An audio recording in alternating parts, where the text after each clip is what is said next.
Assalamualaikum warahmatullahi wabarakatuh. Selamat datang di Apa Channel dan selamat menonton untuk kalian semua. The Roundup. Film ini dirilis tahun 2022 sebagai seri kedua dari film The Outlaws. Aktor utama dalam film ini tentunya Ma Dong-suk atau Don Lee, yang terkenal sebagai si bengal dengan pukulan dewa. Ada juga Son Seok-yu yang berperan sebagai gangster psikopat. Park Ji-hwan berperan sebagai Jang Iso. Ada Kapten Il yang diperankan oleh Choi Gui-hwa, dan juga pemeran wanita terbaik yaitu Park Ji-young yang berperan sebagai Kim In-sok. Film ini mengambil latar belakang dua negara yaitu Korea Selatan dan juga Vietnam. Bagaimana alur cerita film ini? Daripada penasaran, gak usah lama-lama, kita langsung saja owe dulu. Ayo kita intro.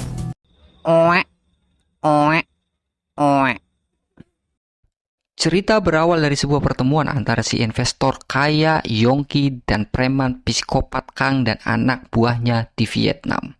Yongki mengira itu adalah pertemuan bisnis, tapi yang terjadi ternyata Yongki diculik preman psikopat Kang dan anak buahnya. Inilah awal dari film The Roundup. Scene beralih ke Korea. Keributan muncul di sebuah minimarket. Seorang penjahat kampung menyandera seorang pembeli dan petugas kasir minimarket. Pengepungan minimarket pun dilakukan oleh Kapten Il. Dan disinilah muncul si ganteng kalem si gempal dengan pukulan dewa, yaitu Ma, yang langsung melumpuhkan penjahat kampung hanya dengan satu pukulan. Setelah menyelesaikan kasus penyanderaan di minimarket, Kapten Il dan Ma diberi tugas oleh atasannya untuk menjemput salah satu tersangka perampokan toko emas yang kabur ke Vietnam. Kapten Il dan Ma pun langsung OTW ke Vietnam. Sesampainya di sana, Kapten Il dan Ma dijemput Tuan Park yang bekerja sebagai konsultan di dubes Korea yang ada di Vietnam. Setelah makan Ma dan Tuan Park, Ma bertemu dengan Bensi, informannya dulu di Korea yang ternyata sudah menetap di Vietnam. Sesampainya di kantor konsulat dubes Korea, Ma dan Kapten In langsung mengintegrasi salah satu tersangka perampokan yang sudah menyerahkan diri. Tak percaya dengan pengakuan tersangka, Ma menginterogasi tersangka dengan gaya lamanya. Tersangka pun akhirnya mengaku alasannya untuk menyerahkan diri. Dia mengaku dua temannya masih ada di sini, namun yang satu sudah terbunuh dan satu masih hidup.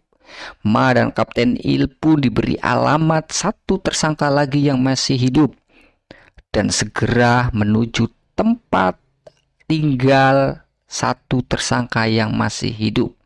Sesampainya di sana ternyata Ma dan Kapten Il menemukan tersangka sudah terbunuh. Curiga dengan hal tersebut, Ma pun kembali menginterogasi tersangka yang menyerahkan diri. Dia pun bertanya, ada apa sebenarnya dengan semua ini? Kalian berbuat apa? Sampai dua anggota tersangka yang lain terbunuh secara misterius. Tersangka yang menyerahkan diri pun akhirnya menceritakan kejadian yang sebenarnya.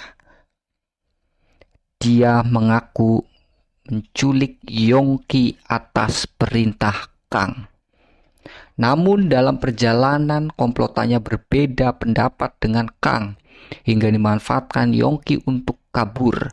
Kejar-kejaran pun terjadi yang akhirnya Yongki dibunuh secara membabi buta oleh Kang dan salah satu dari anggotanya pun dihabisi anak buah Kang. Kang berhasil menguasai harta yang dimiliki Yongki, sedangkan mayat Yongki dan temannya dikubur di sebuah pelataran di salah satu tempat di Vietnam. Ma dan Kapten Il pun segera menuju alamat yang sudah diberikan oleh tersangka tersebut. Alamat tersebut yaitu tempat dikuburnya Yongki yang telah dibunuh oleh Kang. Ma dan Kapten Il serta Tuan Pak berhasil menemukan mayat Yongki dan ternyata ada 3 mayat lainnya korban dari Kang yang dikubur dan ditemukan di TKP. Ma semakin penasaran dan menghubungi bensin informannya dulu untuk menanyakan Kang. Ma pun diberi arahan untuk menemui ketua geng Raku, salah satu geng Korea yang ada di Vietnam. Ma tak lama menemukan markas geng Raku dan langsung menemui pemimpinnya. Seperti biasanya, keributan kecil pun terjadi dan Ma hanya menyelesaikan itu dengan 1 pukulan dewanya. 네가 라꾸냐? 내가 라꾸요 이 시벌로. Dari pengakuan Raku, pemimpin geng Raku pada Ma, dia hanya dibayar untuk mencari keberadaan Kang oleh orang bayaran Mr. Choi, yaitu ayah dari Yongki, pengusaha asal Korea yang cukup kaya dan terkenal. Dari geng Raku, Ma pun berhasil mendapatkan alamat persembunyian Kang dan anak buahnya. Namun sebelum Ma sampai di sana, ternyata geng suruhan Mr. Choi, ayah dari Yongki, sudah lebih dulu di sana. Mereka berhasil mengamankan uang yang direbut Kang dari Yongki. Tapi tak lama, Kang dan anak buahnya datang dan sadar bahwa di dalam kamar persembunyiannya itu ada orang. Kang pun masuk dengan hati-hati. Dan apa yang terjadi? Semua anak buah bayaran dari Mr. Choi dibantai habis oleh Kang. Kang membantai satu persatu dari geng suruhan Mr. Choi secara membabi buta. Bener-bener psikopat nih orang. Kang sadar orang ini suruhan Mr. Choi dan langsung menghubunginya. Kang berjanji untuk datang ke Korea dan mengambil uangnya kembali dari tangan Mr. Choi. Setelah Kang dan anak buahnya berhasil membantai geng suruhan Mr. Choi, Ma dan Kapten Il datang. Ma melihat semuanya sudah berantakan dan banyak mayat di mana-mana. Tanpa diduga mereka diserang Kang dan anak buahnya. Kapten Il terkena becokan di bagian lengan untuk pertama kalinya. Ma bertemu langsung dengan Kang di sini. Baku hantam pun tak terelakkan. Kang berhasil kabur, namun Ma berhasil menangkap anak buah Kang. Dari informasi yang didapat dari anak buah Kang, sepertinya Kang akan kabur ke Korea untuk menemui Mr. Choi dan meminta uang yang sudah direbut oleh Mr. Choi. Dalam keadaan terburu-buru, Ma dan Kapten Il pun meminta untuk kembali ke Korea. Season di Vietnam sudah selesai. Mari kita kembali ke Korea untuk melihat Ma dan Kapten Il berusaha untuk menangkap Kang, psikopat terkobat. Sesampainya di Korea, Ma memulai pencarian Kang. Ma ditemani Gyeon langsung menemui Jang Iso yang sekarang berbisnis barang ilegal di pelabuhan. Jang Iso mendapat tugas melacak kapal yang datang dari Tiongkok. Dari informasi yang didapat Jang Iso melalui kenalannya di pelabuhan, akhirnya Ma menemukan Kang lewat CCTV yang ada di pelabuhan. Kang yang sadar gerak-geriknya sedang diawasi oleh Ma, perlahan tapi pasti mulai menjalankan misinya untuk menculik Mr. Choi. Kang meminta bantuan pada teman lamanya yaitu Raquel dan Gang Pong yang terkenal kejam dan mantan geng Yan Bian. Ma dan anak buahnya datang ke pemakaman Yongki, anak dari Mr. Choi. Namun Ma tak bisa berlama-lama dan menyuruh anak buahnya menjaga di area gedung pemakaman. Tak lama, Kang dan teman lamanya datang ke gedung pemakaman Yongki dan berhasil menemukan Mr. Choi. Kang berhasil membunuh anak buah Mr. Choi dan Raquel dan Gang Pong cukup terampil membabat habis geng bayaran Mr. Choi. Pada akhirnya, Mr. Choi berhasil diculik Kang dan kroni-kroninya. Tak lama, Ma mendapat rekaman video penyiksaan Mr. Choi yang dikirimkan Kang pada istri Mr. Choi. Kang meminta tebusan pada istri Mr. Choi sebesar 22 miliar won. Negosiasi pun dilakukan istri Mr. Choi dan Kang. Mereka sepakat untuk bertemu secara langsung di persimpangan Ilsan. Ma dan semua anggotanya pun bersiap dan mengatur strategi untuk pertemuan itu dan bersiap menangkap Kang. Dalam pertemuan ini, Ma menyuruh Jang Iso untuk menjadi supir istri Mr. Choi dan mengawal uang yang akan diserahkan pada Kang sebagai tebusan untuk Mr. Choi.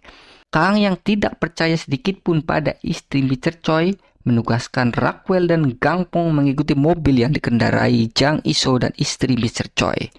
Ma dan anak buahnya yang standby di semua persimpangan jalan menuju Ilsan pun semakin kebingungan. Mobil yang dikendarai Jang Iso dan istri Mr. Choi terus berputar arah. Rupanya Kang lewat saluran telepon memberikan instruksi pada istri Mr. Choi agar terus berputar balik. Bahkan Rockwell dan Gangpong pun ikut kesal karena ulah dari Kang. Di sisi lain, Gyeon mendapat tugas untuk menemukan Mr. Choi. Berbekal video penyiksaan Mr. Choi yang dikirim oleh Kang, Gyeon akhirnya menemukan Mr. Choi. Namun Gyeon tak menyadari bahwa ada Kang di tempat itu. Gyeon yang lengah tusuk beberapa kali oleh Kang. Untung saja bantuan cepat datang dan membawa Mr. Choi dan Gyeon ke rumah sakit. Kang pun untuk kesekian kalinya berhasil lolos. Kang yang sedang terpojok dan tahu semua polisi sedang mengawasinya. Dia pun langsung memberikan instruksi untuk mundur pada Rockwell dan Gangpong. Namun mereka berdua tidak mau dan terus mengikuti Jang Iso dan istri Mr. Choi untuk mengambil uang yang mereka bawa. Kejar-kejaran pun terjadi. Anak buah Ma, Jang Iso, dan si kembar Rockwell dan Gangpong. Kejar-kejaran ini pun berakhir di basement parkiran di sebuah mall. Rockwell mengejar istri Mr. Choi sedangkan Gangpong baku hantam dengan anak buah Ma. Anak buah Ma pun berhasil menangkap Gangpong, sedangkan Rockwell yang mengejar istri Mr. Choi berhadapan dengan Ma. Seperti biasanya, Ma hanya butuh satu pukulan untuk melumpuhkan Rockwell. Rockwell dan Gangpong pun tertangkap oleh Ma. Di luar dugaan, Jang Iso dengan jiwa gangsternya ternyata membawa kabur uang milik istri Mr. Choi. Dalam pelariannya, mobil yang dikendarai Jang Iso ditabrak oleh Kang. Namun Jang Iso berhasil kabur dari Kang dan membawa uang cash senilai 22 miliar. Dengan situasi seperti ini, Ma mengatur strategi untuk menangkap Kang dengan uang yang dibawa Jang Iso. Jang Iso yang sudah berniat kabur untuk membawa uang tersebut merasa terpepet posisinya. Jang Iso pun memesan tiket untuk kabur ke Tiongkok. Namun di luar dugaan, Kang berhasil melacak Jang Iso yang hendak kabur ke Tiongkok. Jang Iso yang sedang menunggu tiket pesanannya ternyata sudah ditunggu oleh Kang. Kang pun berhasil mengambil uang tebusan itu dari tangan Jang Iso. Tak sadar bahwa itu jebakan Ma yang sudah direncanakan. Kang membawa itu menggunakan kendaraan umum agar bisa lolos dari pemeriksaan petugas kepolisian. Namun dalam perjalanan untuk kabur dan membawa uang itu ke Tiongkok, bus yang ditumpangi Kang mendadak terhenti. Ya, itu adalah Ma yang sudah menunggu di sebuah terowongan jalan. Tak lama Ma pun masuk ke dalam bus dan menyuruh semua penumpang untuk turun. Untuk kedua kalinya, Ma dan Kang bertemu. Baku hantam pun terjadi. Ma yang sudah kesal dan emosi dengan ulah Kang terus-menerus melayangkan pukulan dewanya. Kang pun tak berdaya di tangan Ma. Seperti biasanya, Ma menyelesaikan perlawanan dari Kang hanya dengan satu pukulan dewanya. Dan akhirnya Kang pun menyerah di tangan Ma. Kang tertangkap. Ma dan Kapten Il berhasil mengungkap semua kejahatan yang dilakukan oleh Kang dan kroni-kroninya. Cerita pun berakhir. Terima kasih untuk kalian semua yang sudah menonton alur cerita di channel ini. Jangan lupa untuk subscribe, like, dan share untuk kalian semua. Terima kasih, dan selalu sehat, dan selalu semangat. Wawahul muafiq ila aqwamit thoriq. Assalamualaikum warahmatullahi wabarakatuh. Oe, oe, oe, oe.